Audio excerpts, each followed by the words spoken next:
করে ধরতে হবে গরুরে, গরুর একটা ইনজেকশন দিতে হবে। এই যে বাবু, নড়াচড়া করবা না, আস্তে করে একটা ইনজেকশন দিব, একটু ব্যথা পাবা না, পিঁপড়ার কামড়ের মতো মনে হবে। ডাক্তার সাহেব, গরুর যেন কথা কইতে আছেন, গরু কি আমার কথা বোঝে? গরু আপনার বলছে যে গরু আমাদের কথা বুঝে না?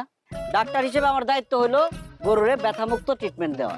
এমন তো হইতে পারে গরু আমাদের কথা বুঝে, বুঝলে সে একটা সান্ত্বনা পেল না।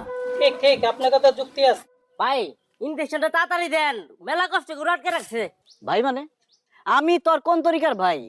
আমি একজন ডাক্তার, একজন ডাক্তার রে তুই কম্পাউন্ডার হয়ে ভাই কস কোন আক্কেলে? ভাই আপনি তো গরুর ডাক্তার। গরু ডাক্তার হলে কি হয়েছে? আমি তো একজন ডাক্তার নাকি? ঠিক ঠিক, আপনার কথা যুক্তি আছে। ঠিক ঠিক না বাড়ায়া গরুটা ধরেন। দেখি খোকা, এই যে গরু মাথা মাথা ধরেন। এই যে বাবু, এই যে পিঁপড়া কামড়ের মতো মনে হবে। ও বাবা! ওই ধর ধর ধর ধর ধর।